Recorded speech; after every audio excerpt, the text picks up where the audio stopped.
નમસ્કાર દર્શક મિત્રો, આપ નિહાળ રહ્યા છો સાઈ ગ્રુપ મીડિયા હાઉસ દ્વારા સંચાલિત નવસારી લાઈવ અને ઝટપટ ન્યૂઝ. દિવસભરની ઘટનાઓથી અવગત કરાવતું એકમાત્ર બુલેટિનમાં જુઓ દેશ અને દુનિયાના આજના મહત્વના સમાચાર. ઇલેક્શનની અંદર દારૂનો ઉપયોગ ન થાય માટે કરી પોલીસ કટિબદ્ધ બની છે. તો ત્યારે ગણદેવી પોલીસે દુવાડા પાસે ઇકો કારમાં લઈ જવાતો 2,65,200નો દારૂ ઝડપી પાડ્યો છે. સાથે જ ઇકો કાર નંબર GJ19B9015 અને સાથે રમેશભાઈ ઉત્તમભાઈ પટેલ કે જે 62 વર્ષીય છે, ડ્રાઇવિંગનો ધંધો કરે છે અને રામવાડી ફળિયું તાલુકો બારડોલીના રહેવાસી છે, એને ઝડપી પાડ્યા છે. દમણ ખાતે યોજાયેલ કરાટે સ્પર્ધામાં નવસારીના ખેલાડીઓનો દબદબો. શિવાંશ કરાટે ક્લબના બાળકો જીત્યા મેડલ્સ. તાજેતરમાં 12મી એપ્રિલ 2026ના રોજ દમણ ખાતે નિહોન શોટોકાન કરાટે એસોસિએશન દમણ અને દીવ દ્વારા આયોજિત ફાઇટર્સ કરાટે ક્લબ સ્પર્ધામાં નવસારીના ખેલાડીઓએ શાનદાર પ્રદર્શન કરી શહેરનું નામ રોશન કર્યું છે. શિવાંશ કરાટે ક્લબમાં તાલીમ મેળવતા ખેલાડીઓએ વિવિધ કેટેગરીમાં મેડલ્સ જીતી પોતાની પ્રતિભા સાબિત કરી છે.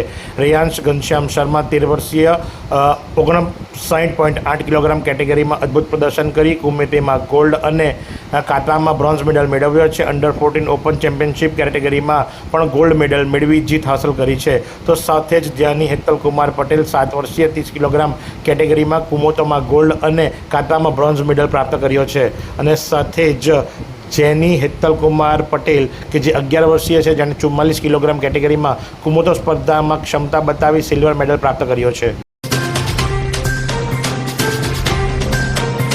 જ્યારથી માન નદીના પુલ પર ભારે વાહનો માટે પ્રતિબંધ કર્યો છે, ત્યારથી ખેરગામ તાલુકામાંથી ભારે મલ્ટી એક્સેલ વાહનો 24 કલાક પસાર થાય છે અને નેશનલ હાઈવે 6 લેનનો છે, જ્યારે 701/181 રાજ્ય ધોરીમાર્ગ માત્ર 10 મીટરનો દ્વિમાર્ગી ડિવાઈડર વગરનો છે. જેના પર તમે જોઈ શકો છો એ મુજબ ભારે અને જોખમી વાહનોની અવરજવર ખૂબ વધી જવા પામી છે, જે ખેરગામને નુકસાનકારક છે. હાઈવે પોલીસ, ચીખલી કે ધરમપુર પોલીસ આવા વાહનોને ફરજિયાત નેશનલ હાઈવે નંબર 48 પર જ દોડાવે તેવી ફરજ પાડવી ખૂબ જ જરૂરી છે.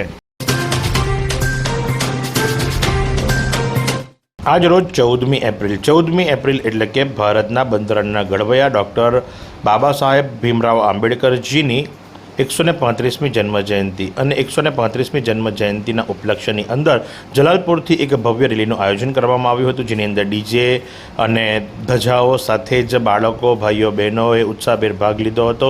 જય ભીમના નારાની સાથે તેઓ જલાલપુરથી નીકળી નવસારીના મુખ્ય માર્ગો ઉપર ફરી અને લુન્સીકુઈ સ્થિત બાબા સાહેબ ભીમરાવ આંબેડકરજીની પ્રતિમા સુધી પહોંચ્યા હતા. ત્યાં તેમને પુષ્પોની માળા અર્પણ કરવામાં આવી હતી અને બાબા સાહેબ આપ અમર રહોના નારા લગાવવામાં આવ્યા હતા.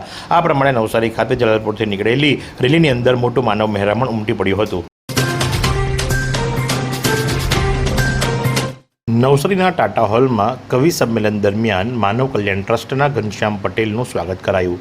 વિદ્યાધામ વિદ્યાલય પુણેશ્વરના લાભાર્થે પુણેશ્વર ટાઈમ્સ દ્વારા આયોજિત અખિલ ભારતીય કવિ સંમેલનમાં ચહેર માતા એટલે કે દિનેશભાઈ મહારાજ જેઓ મરલીથી પધાર્યા હતા, રાજેન્દ્ર દેરાસરિયા, ધીરુ ભાટજા, ગિરીશ મહેતા, મુકેશભાઈ, ગણદેવી સુગર, હરીશભાઈ મંગલાની, ચેતનાબેન બિરલા તથા ઘનશ્યામભાઈ પટેલના હસ્તે દીપ પ્રાગટ્ય કરવામાં આવ્યું હતું. આમંત્રિત કવિઓએ પોતાનું આ પ્રસંગે પ્રસ્તાવનાઓ રજૂ કરી હતી અને એ દરમિયાન માનવ કલ્યાણ ટ્રસ્ટના પ્રમુખ ઘનશ્યામભાઈ પટેલનું વિશેષ સન્માન અને સ્વાગત કરાયું હતું.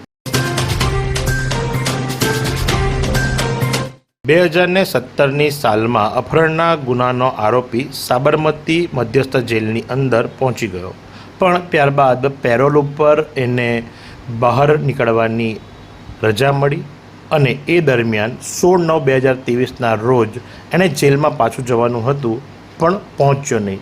જેને લઈ અને આરોપીને શોધખોળ શરૂ કરવામાં આવી અને આરોપીની શોધખોળ કરતાં નવસારી જિલ્લાની LCB ટીમને પાક્કી માહિતી મળી કે કાચા કામનો કેદી 4/3/2026ના રોજ રાજસ્થાન રાજ્યના પ્રતાપગઢ જિલ્લાના પીપલખુટ પોલીસ સ્ટેશન વિસ્તારમાં મરણ થયેલ છે અને જેની જાણ નવસારી LCB ટીમે સાબરમતી મધ્યસ્થ જેલને કરી અને આ પ્રમાણે કાચા કામના કેદી કે જે ફરાર થયા હતા એની સંપૂર્ણ માહિતી નવસારી LCB ટીમે મધ્યસ્થ જેલને પહોંચતી કરી.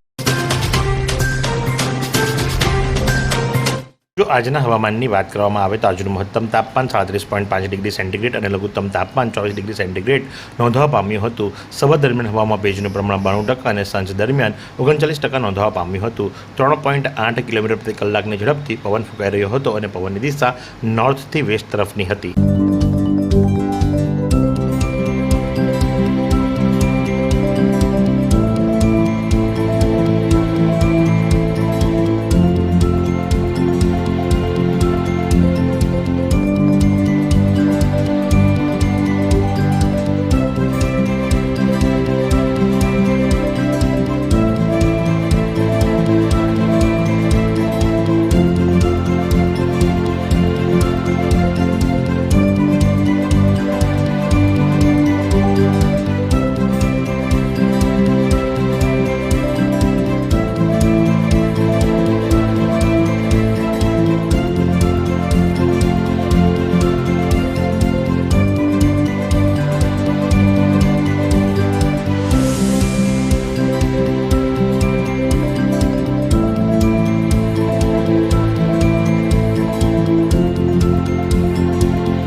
વાંસદાના ભીનાર ખાતે મતદાન જાગૃતિ રેલી યોજાઈ. વાંસદા તાલુકા સેવા સંઘ ભીનાર સંચાલિત ભીનારની સદગુરુ હાઈસ્કૂલમાં લોકશાહી અંગે જાગૃતિ લાવવા શાળાના શિક્ષકો સાથે ધોરણ 9 અને 11ના વિદ્યાર્થીઓ દ્વારા મતદાન જાગૃતિ રેલી યોજાઈ હતી. આ રેલી ભીનારથી કુરેલિયા પટ્ટા સુધી યોજાઈ હતી, જેમાં મતદાન કરવું એ આપણો અધિકાર અને ફરજ છે, વોટ આપો, દેશ બનાવો જેવા નારાઓ અને બેનરો સાથે વિદ્યાર્થીઓએ ગ્રામજનોમાં મતદાન અંગે જાગૃતતા ફેલાવવાનો પ્રયાસ કર્યો હતો. ઉમરગામ તાલુકાના નાયબ મામલતદાર દલપતભાઈએ મોત બહાલ કર્યું. વલસાડ જિલ્લાના ઉમરગામ તાલુકામાં 13/4ની મધ્યરાત્રે દુઃખદ ઘટના સામે આવી, જેમાં મામલતદાર દલપતભાઈ છોટુભાઈ બ્રાહ્મણ કાછે ટ્રેન નીચે પડતું મૂકી મોતને બહાલ કરવાની ઘટનાથી સમગ્ર વિસ્તારમાં શોકનો માહોલ છવાઈ ગયો છે. આત્મહત્યાનું ચોક્કસ કારણ બહાર આવ્યું નથી, પણ મળતી માહિતી મુજબ દલપતભાઈ સ્થાનિક સ્વરાજ્યની ચૂંટણીની કામગીરીમાં જોડાયા હતા. પોલીસ દ્વારા વધુ તપાસ હાથ ધરવામાં આવી છે. ઘટનાની જાણ થતાં જ રેલવે પોલીસ અને સ્થાનિક પોલીસનો કાફલો તાત્કાલિક ઘટના સ્થળે દોડી ગયો હતો અને તપાસ શરૂ કરી હતી. ચૂંટણીને લીધે જ્યારે વહીવટીતંત્ર વ્યસ્ત છે, ત્યારે મામલતદાર અને તાલુકા મેજિસ્ટ્રેટ જેવા જવાબદારી પર રહેલા અધિકારીઓ શા માટે આપઘાત કરે છે, તે પ્રશ્ન સૌને સતાવી રહ્યો છે. નાની ઢોલડુંગરી શાળામાં શિક્ષક ભરતભાઈનો વિદાય સમારંભ યોજાયો. ધરમપુર તાલુકાના નાની ઢોલડુંગરી પ્રાથમિક શાળાના શિક્ષક ભરતભાઈ ચંદુભાઈ પટેલનો 11 એપ્રિલ 2026ના રોજ વિદાય અને સન્માન સમારંભનું આયોજન થયું હતું. ભરતભાઈએ શિક્ષક સેવા યાત્રાની શરૂઆત 6/12/1990ના રોજ રાજકોટના જેતપુર તાલુકાની શાળા નંબર 2થી કરી હતી. પછી ડાંગના કદડ પ્રાથમિક શાળામાં સેવા બાદ અંતે નાની ઢોલડુંગરી પ્રાથમિક શાળામાં ફરજ બજાવી કુલ 35 વર્ષ જેટલી નિષ્ઠાપૂર્વક સેવા કરી હતી. ખેરગામ ભૈરવી ચોકડી સ્થિત બાબા સાહેબ ભીમરાવ આંબેડકરજીની પ્રતિમાની જન્મજયંતિ નિમિત્તે પૂર્વ રાત્રિએ એમની પ્રતિમાની સાફ સફાઈ કરવામાં આવી હતી, ફૂલોથી શણગારવામાં આવ્યા હતા અને પ્રતિવર્ષ એ નિમિત્તે ડૉક્ટર રવિન્દ્ર જેખારા એ સંપૂર્ણ જવાબદારી નિભાવે છે. 14/4/2026ની સવારે માજી સરપંચ કાર્તિક પટેલ અને રણજીતજીએ પુષ્પમાળા પહેરાવી શ્રદ્ધાંજલિ અર્પી હતી અને સવારમાં આવનાર તમામે જય ભીમ અને બાબા સાહેબ આપ અમર રહોના નારાથી બાબા સાહેબજીને એમની જન્મ જયંતિ નિમિત્તે શ્રદ્ધાંજલિ પાઠવી હતી. ડૉક્ટર બાબા સાહેબ આંબેડકરજીની 135મી જન્મજયંતિ નિમિત્તે પ્રતિમાનું ભવ્ય અનાવરણ નવસારી જિલ્લાના ચીખલી તાલુકાના સુરખાઈ અને કુકેરી ગામના સંયુક્ત ઉપક્રમે ડૉક્ટર બાબા સાહેબ આંબેડકરજીની 135મી જન્મજયંતિ નિમિત્તે સુરખાઈ ગામ ખાતે આવેલ ડૉક્ટર બાબા સાહેબ આંબેડકર ચોક પાસે તેમની પ્રતિમાનું ભવ્ય અનાવરણ કરવામાં આવ્યું હતું. આ પ્રસંગે મુખ્ય મહેમાન તરીકે ધારાસભ્ય નરેશ પટેલ ઉપસ્થિત રહ્યા હતા. ઉપરાંત જાણીતા આદિવાસી સમાજ નેતા પ્રદીપ ગરાસિયા, એપીએમસી સંઘ પ્રમુખ મહેન્દ્રભાઈ, માયવંશી કલ્યાણ ટ્રસ્ટ ભૂપેન્દ્રભાઈ તેમજ શિક્ષક સંઘના મહામંત્રી હિતેશભાઈ વગેરે હાજરી આપી હતી. દંડકવન આશ્રમ વાંસદા ખાતે 11મો વાર્ષિક મહોત્સવ ઉજવાશે। વાંસદા તાલુકાના વાસિયા તળાવ ખાતે આવેલા પવિત્ર દંડકવન આશ્રમમાં આવનાર 16 અને 17 એપ્રિલ 2026ના રોજ ભવ્ય રીતે 11મો વાર્ષિક ઉત્સવ ઉજવવામાં આવશે। વિહમ યોગ સંત સમાજ દ્વારા વાંસદા તેમજ આજુબાજુના ગામોમાં તમામ ભક્તજનોને આ પવિત્ર પ્રસંગે ભાવભર્યું આમંત્રણ આપવામાં આવ્યું છે। આજ રોજ નવસારી ખાતે આવેલા ગણેશવડ મંદિર ગણેશ સિસોદરા ખાતે ગણપતિ બાપ્પાના મંદિરનો સાલગીરી મહોત્સવ ઉજવવામાં આવ્યો। ગણેશ યજ્ઞના ભવ્ય આયોજન સાથે ગણપતિ બાપ્પાનો ઉત્સવ ધામધૂમથી ઉજવવામાં આવ્યો હતો। આ મંદિર પોતાના પૌરાણિક ઇતિહાસની સાથે અનેક ચમત્કારો સાથે આસ્થાનું કેન્દ્ર બન્યું છે। દૂર દૂરથી ભક્તો અહીં આવી પોતાની કામનાઓ લઈને આવે છે અને ઈચ્છાઓની પૂર્તિની પ્રાપ્તિ કરે છે। આજ રોજ 15થી વધુ જોડાઓ યજ્ઞમાં બેઠા હતા। મહાઆરતી અને મહાપ્રસાદનો લાભ તમામ ભક્તોએ લીધો હતો। સાથે જ રાત્રે 9 વાગ્યે ગણપતિ બાપ્પાના ઉત્સવ નિમિત્તે સુંદર ભજન ડાયરાનું પણ આયોજન કરવામાં આવ્યું છે। ગણેશ પુરાણમાં પણ જેનો ઉલ્લેખ છે એવા ભવ્ય મંદિરના દર્શન માટે સૌએ મંગલ કામનાઓ કરી અને પાવન થયા। વિદ્યા સંજીવની મંડળ નવસારી દ્વારા ડૉક્ટર બાબા સાહેબ આંબેડકરજીની 135મી જન્મજયંતિ નિમિત્તે આજરોજ નવસારીના 10 વિશિષ્ટ વ્યક્તિઓને સમતા સન્માન ટ્રોફીથી નવાજવામાં આવ્યા। સંવિધાનના ઘડવૈયા બાબા સાહેબજીની જ્યારે 135મી જન્મજયંતિ ઉજવાઈ રહી છે ત્યારે સાઈ ગ્રુપ મીડિયા હાઉસના ગ્રુપ ચેરમેન જીતેન્દ્ર પટેલનું સેવાકીય કાર્ય હોય, સાંસ્કૃતિક કાર્ય હોય કે પત્રકારત્વ હોય, એના 35 વર્ષની જર્નીને બિરદાવી અને એમને સમતા સન્માન એવોર્ડથી બિરદાવવામાં આવ્યા છે। સાઈ ગ્રુપ મીડિયા હાઉસના ગ્રુપ ચેરમેન જીતેન્દ્ર પટેલે ન્યૂઝનું ક્ષેત્ર હોય, સામાજિક ક્ષેત્ર હોય, સાંસ્કૃતિક ક્ષેત્ર હોય અને એની અંદર જાતિમુક્ત થઈને ભારતના સ્વપ્નને સાકાર કરવાની સેવાકીય પ્રવૃત્તિ અપનાવી છે। એ બદલ આજરોજ એમનું સમતા સન્માન એવોર્ડથી સન્માન કરવામાં આવ્યું। 22 વર્ષથી દરરોજ લાખો જીવનોમાં આશા અને આરોગ્યનું પ્રકાશ આપતી Kejal life in multi speciality hospital, અદ્યતન સુવિધા સાથેની હોસ્પિટલ, અનુભવી ડોક્ટરો અને ટેકનોલોજી સહિત ઓપરેશન થિયેટર્સ, આઈસીયુ અને એનઆઈસીયુ વિભાગ, 24 કલાક ચાલતી ઇમરજન્સી સર્વિસીસ, મેડિકલ સ્ટોર અને લેબોરેટરીની સુવિધા પણ ઉપલબ્ધ છે। હોસ્પિટલ સેવાઓ જેમ કે ઓર્થોપેડિક વિભાગ, મગજ અને સ્પાઇન વિભાગ, યુરોલોજી અને હૃદય રોગ વિભાગ, જનરલ સર્જરી વિભાગ, ઈએનટી અને ગેસ્ટ્રોએન્ટરોલોજી વિભાગ, બાળ રોગ વિભાગ, ફિઝિયોથેરાપી સુવિધા, ડેન્ટલ, મનોચિકિત્સા વિભાગ, સ્કિન એસ્થેટિક અને પ્લાસ્ટિક સર્જરી વિભાગ અને 800થી વધુ ડાયાલિસિસ કરતું નવસારીનું એકમાત્ર ડાયાલિસિસ સેન્ટર। પરિવાર દીઠ 10 લાખ સુધીની પ્રધાનમંત્રી જન આરોગ્ય આયુષ્માન યોજના કાર્ડની સુવિધા અને વાહન અકસ્માતના સમયે 50,000 સુધીની વાહન અકસ્માત સહાય યોજના અને કેશલેસ સુવિધા પણ ઉપલબ્ધ છે। Kejal life in multi speciality hospital, તમારું સ્વાસ્થ્ય અમારું ધ્યેય।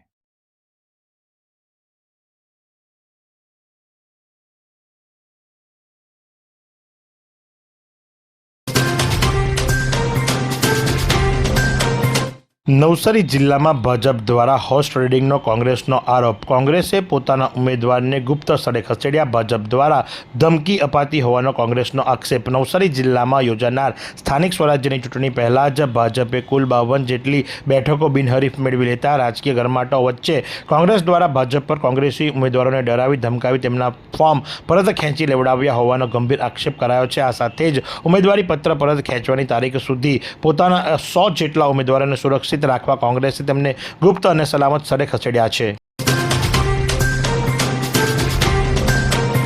નવસારી એપીએમસી માર્કેટમાં કેરીની આવક શરૂ, કેસરનો ભાવ 3130 સુધી બોલાયો। નવસારી એપીએમસીમાં ચાલુ વર્ષે સોમવારે પ્રથમ તબક્કામાં 600 મણ કેરી વેચાણ માટે આવતા એપીએમસીમાં કેરીની આવક શરૂ થઈ છે, જેમાં કેસર કેરીનો 20 કિલોનો ભાવ 1370થી લઈને 3130 સુધી બોલાયો હતો। હાફૂસ કેરીનો 20 કિલોનો ભાવ 1830થી લઈને 2260, જ્યારે લંગડો કેરીનો ભાવ 1270 જેટલો બોલાયો હતો। મુંબઈ જઈ રહેલા વૃદ્ધનું ટ્રેનમાં નિધન. નવસારીના સામાજિક કાર્યકરે મદદ કરી. મૂળ કચ્છ અને હાલ મુંબઈ ખાતે રહેતા પ્રજ્ઞાબેન નવીનભાઈ ભેદા તેમના માતા તારાબેન વસંતભાઈ ગાલાને તબીબી સારવાર માટે ટ્રેન મારફતે મુંબઈ લઈ જઈ રહ્યા હતા. તે દરમિયાન સુરત રેલવે સ્ટેશન ખાતે વહેલી સવારે તારાબેનને અચાનક શ્વાસ લેવામાં તકલીફ થતાં બાદ તેમને ઉલટી થઈ હતી અને જે અંગે નવસારીના સામાજિક કાર્યકર મહેન્દ્ર દરબારને જાણ કરતા તેમણે તાત્કાલિક નવસારી રેલવે અને 108 એમ્બ્યુલન્સનો સંપર્ક કરી ટ્રેનને નવસારી સ્ટેશન પહોંચતા જ તારાબેનને ટ્રેનમાંથી ઉતારી સિવિલ હોસ્પિટલ લઈ જવાયા હતા. જોકે સિવિલના તબીબે તેમને તપાસી મૃત જાહેર કર્યા હતા. વઘઈની દગડી આંબા બેઠક પર ભાજપમાં જંગ. મેન્ડેટ સામે ડમી. માજી પ્રમુખને ખેંચ આવતા હોસ્પિટલમાં ખસેડાયા. ડાંગની દગડી આંબા બેઠક પર એક જ પાર્ટીમાં બે મોરચા. 15મી એપ્રિલે ફોર્મ પરત ખેંચવાના દિવસે સ્થિતિ સ્પષ્ટ થશે.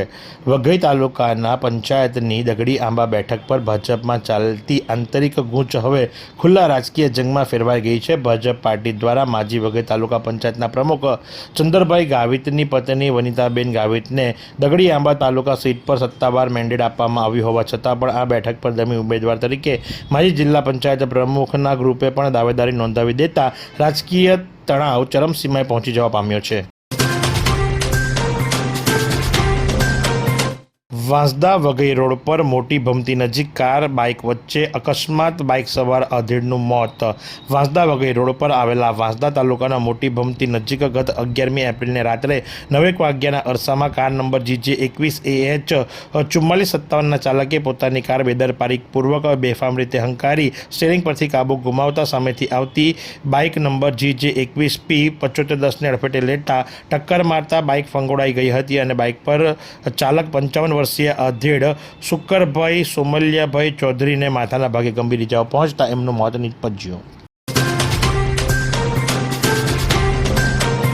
જલાલપોર મીઠાકુવા વિસ્તારની અંદર છેલ્લા 4 દિવસથી પાણીનો વ્યય થઈ રહ્યો છે. રસ્તા ઉપર વાહન ચાલકોને પણ મુશ્કેલી થઈ રહી છે. પણ મને લાગે છે ત્યાં સુધી કે હવે જ્યાં સુધી નવી બોડીની રચના નહીં થાય, નવા સત્તાધીશો જે ખરા મહાનગરપાલિકાનું સંચાલન નહીં કરે ત્યાં સુધી હવે અધિકારીઓને કોઈ પણ રિપેરિંગ કામમાં રસ રહ્યો નથી એવું સ્પષ્ટપણે દેખાઈ રહ્યું છે. બાકી 4 દિવસથી જો પાણીનો વ્યય થતો હોય તો જલાલપુર મીઠાકુવાની અંદર આ પાણીનો વેડફાટ ન થાય.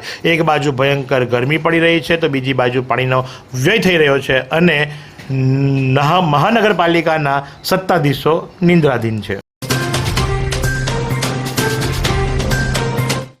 એવી કઈ હોસ્પિટલ છે જ્યાં કેન્સર માટે સર્જરીની સેવા હોય, કીમોથેરાપીની સારવાર હોય, રેડિયેશનની સારવાર હોય, પીટી સીટી સ્કેન હોય, કેન્સરની પેથોલોજી હોય, મેમોગ્રાફી હોય, એટલે કે બધું જ. હા, બધી જ સારવાર એક જ હોસ્પિટલમાં હોય. તે છે નવસારી નિરાલી કેન્સર હોસ્પિટલ.